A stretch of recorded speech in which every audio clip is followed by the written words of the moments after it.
back of the rim. Got it! Oh, the slam foul! Using Curry way downtown.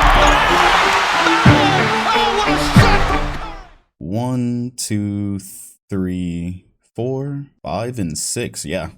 There are exactly 6 teams that can win the NBA championship this year, and in my time on YouTube, that's an improvement because I can remember a time when there was 1. So I peek at the standings. This is before the trade deadline. I will admit trades can change this. I don't know if there's a big trade out there that will change it, but it can happen. And out of this 6, I'm really saying there's probably 4 realistically in my mind. I'm kind of, right now with the circumstances, I'm reaching to get 6. So I'm going to go through each of these and give my reason. I'm going to start from the obvious ones, then get to pretty much the dark horse championship contenders. And if I'm starting with the obvious at number 1, we would have the Golden State Warriors. Yes, a Steph slump through the mid-season and some injuries is not going to, well, injuries would change my mind, but basically what I'm saying is what they've been going through lately is not changing my mind. I am a little bit scared for them just because now they're talking about Draymond Green having calf tightness that's related to a back injury, and when you start talking about those type of injuries, I guess you don't really know where they're gonna go. But let's just, for this list, assume health. Assume the health that teams have had for most of the season. And for Golden State, to get Draymond back, you're going to get Wiseman back at some point, which I still don't know the role that they're going to use him in, but he'll be there nonetheless as another big option. Klay Thompson is going to get better. I think throughout the first few games, it's been exactly what we expected. He needs more lift. He needs his legs under him. The man's been gone for 2 years. A lot of these shots that are falling short on the rim are probably not going to be falling short in probably 2 or 3 months. Hopefully anyways. And then there's the case of Steph. As of late, has a good or great game every now and then, but the other times it slumps. It's terrible 3-point shooting, wondering why he's not getting quite the same separation that he was earlier in the season. But even on top of that, missing shots that I feel like he would normally make. Now, I feel like Steph Curry has earned the benefit of the doubt just as Klay Thompson has. The Golden State Warriors team, just their core, has earned the benefit of the doubt. With everything that's gone on to this point, they are second in the Western Conference. It's been a little bit of a lead that's opened up now that Draymond has hurt. They've fallen 3 games behind Phoenix. They are actually within danger of falling around that 3 or 4 seed. But once again, especially right now, I think it's a lot of it's health related. When they're all there, you've got their core surrounded by a lot of talent that knows the system most importantly. So one of the biggest things that happened over the last couple of years, well, really last year, is you had a lot of guys who didn't really play the system as well as they're playing it now. So between all the cutting and movement and shooting and their defense, nobody should be surprised if the Golden State Warriors were the NBA champions. However, I will admit, Milwaukee Bucks give them a great run for their money and might even be able to beat them. It's not a great matchup whether they have Draymond Green or not. The Bucks currently sit 5th seed in the Eastern Conference. They are only 2 games out of first, so take that how you will. If you've actually watched them, when their big 3 is on the floor, Middleton, Drew Holiday, Giannis, they don't lose a whole lot of games. Heck, when they're just healthy in general, they don't lose a lot of games. Their defense has become extremely aggressive. It was good already, that's how they won the championship, but watch how they defend the pick and rolls. There's a lot of blitzing going on. Using Giannis as a weak side defender has worked out pretty well. My only question with them is, can they do it without Brook Lopez? Because I still feel like he's important to their defense.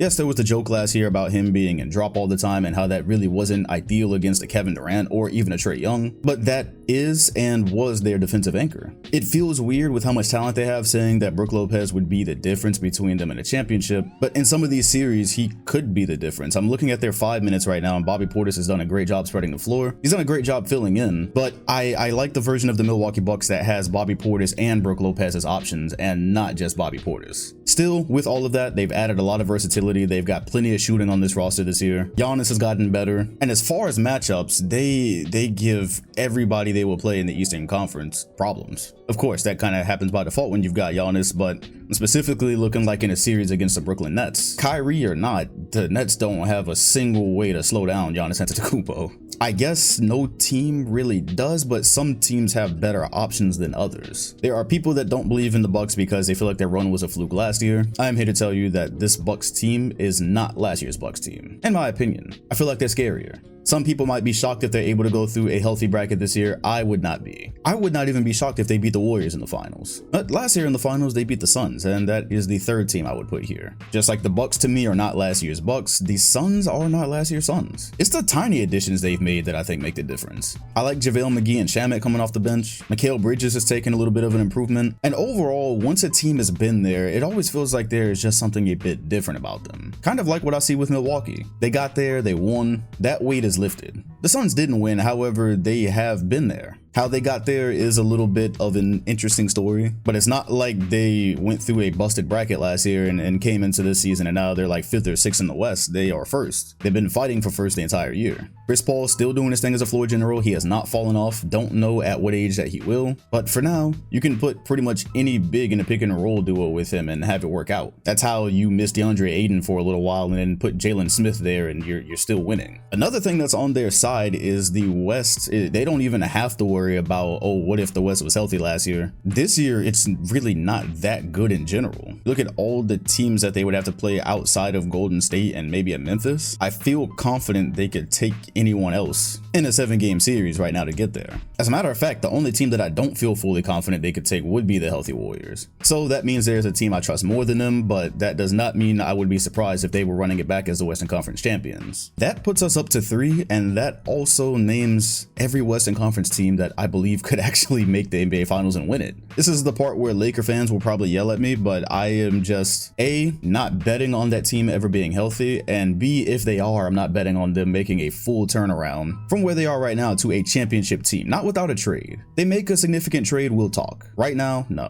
So then that throws us into the Eastern Conference for number 4. I'm gonna go Miami Heat. I had someone tell me, and it was just one comment, but I had someone tell me that nobody believes in the Miami Heat as a contender, to which I respond, you are absolutely not paying attention to them if you don't think they are. First of all, let's have a chat. In 2020, this team, and a lot of these pieces are still there, that Heat team was a dark horse contender. That I had them in the same tier as the Jazz at that point. With the way they played Milwaukee, I felt like they could make it. Bubble or no bubble, that is what happened. That was not such a shocking result. If you're in that dark horse tier, it is a little bit surprising that you could make it, but that means there was a thought that you could. So that's where they were in 2020. 2021 basically got clapped by COVID. They had so many problems with guys being in and out with that. I don't feel like they ever quite got together as a unit. And you could say the same thing is happening this year with injuries, except they're currently second in the Eastern Conference with barely having played their full unit together. And that's a testament to how deep they are right now. To quote Doc Rivers, where the hell do they keep finding these guys? Tyler Hero is probably having his best season as a pro, and he's doing it as a 6-man. They're getting production from guys that were not relevant to them, like Max Strus, even Omer Yurtseven. That depth right now that's kept them afloat the entire year is what's going to be playing behind their starters. These are like the second units that other contenders are going to be having to deal with. Come playoff time, they are not going to have to call on somebody who is not confident in their abilities or they haven't really been out there. These are all guys that have helped them win to this point. I do want to see them get some more chemistry. I think the plays that develop between Lowry and Bam Adebayo will be super important, so he needs to get on the floor and stay there. But once you get that unit together and they have this proven depth, they can be right back in the NBA Finals, and I do not consider them a dark horse. It's also not a surprise. Once again, only 1 year removed from the finals, a lot of the same pieces there, now just deeper and better. The Miami Heat can absolutely make it back. And I'm personally praying for that Heat in Milwaukee round 3.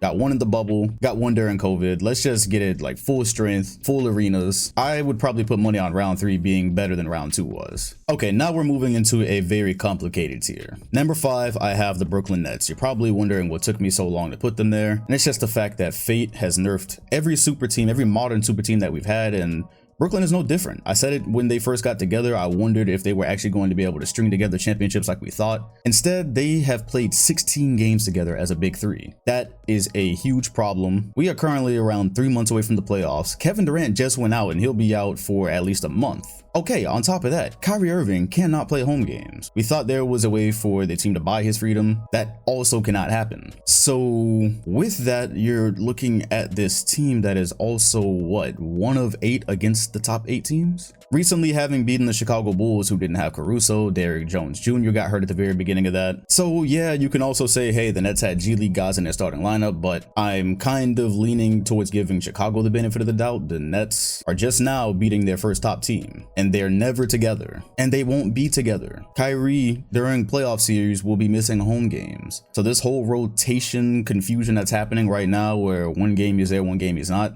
that's also going to happen during the playoffs. I don't understand how a team whose best players rarely ever play together, and at best will still rarely ever play together, is going to win a championship. Nevertheless, If you have Kevin Durant on your team, if you have some games where James Harden is your third best player, I have to consider you. But I want to say I really just barely believe in this team winning it. Them winning it takes you convincing me that they're going to play the Milwaukee Bucks, and James Harden is still kind of getting back to where he was, by the way. So you're convincing me that they're going to take this great Bucks team with Kyrie being there sometimes. Then they're gonna go beat Golden State possibly with Kyrie being there sometimes. That just seems very unlikely to me. Given the way the season's going, if Kyrie and Harden had been beating top teams all year, you could sell me on that. Right now, and then KD is out, oof, this is a really tough sell for Brooklyn. But I'm not going to leave them out of a championship contender video. And this probably feels a little bit backward given what the standings say, but I also want to remind you that at the time of the recording of this video, the standings in the East are so close that the 6th seed is 2.5 games out of first. So Chicago being first, yes, they deserve credit. And even with that, I still put them in my dark horse championship contender list. Dark horse because I don't fully believe right now they're going to finish first, especially with LaVine just going out. I don't really know if that's going to happen. But also, we're not talking about teams making the finals. We're talking about them winning it. I still feel like the Bulls, everything I've seen from them this year, I still feel like they're a piece away, maybe a wing defender away. I love the job that Lonzo Ball and Caruso do when they're tasked with guarding guys' best players. I like Chicago's defensive activity to really not make it a one-on-one type thing. But when you get to the playoffs, I really feel like you need that to be your second option and not your first.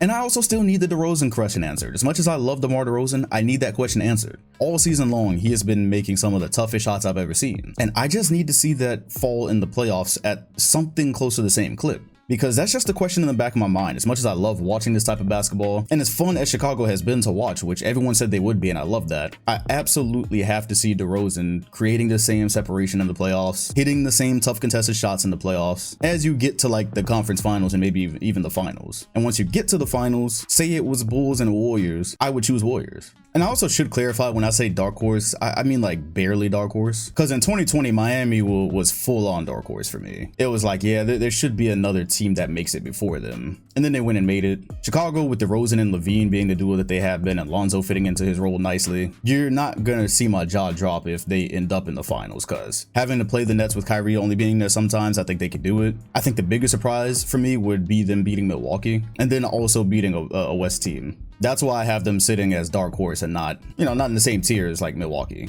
We'll probably take flack for that just because they're first in the East, but once again, I think it's going to be really difficult to stay there right now. Even if they were healthy, I think it'd be difficult to stay there. Nevertheless, those are the 6 teams before the trade deadline that I think could win it. If there is a blockbuster trade that switches this, I will update it. At this moment, 4 East teams, 2 West teams. That's who I would seriously consider to win the championship. For those of you that are going to listen to my explanation about Chicago and ask why don't you have the Memphis Grizzlies in dark horse, because no. I just made a video about Memphis. I told you everything that I think about them. I'm not putting any type of real championship expectations on them this specific year. Come to me next year, come to me the year after that, you probably get a different answer. Right now, Memphis taking either of these contenders in the West 6 or 7 games is kind of where I would place my expectations. I'm not looking at this roster right now and saying, yeah, go win a championship this year. Or even go make the finals right now. That's not coming from me, but I do love them though. Either way, let me know your championship contenders. Let me know what tier you placed them in. Would you order it the same? If you enjoyed this video, hit the like button, comment, and sub, and hit the bell next to my name if you want notifications every time a new video drops. Appreciate you watching, and I'll see you all on the next one.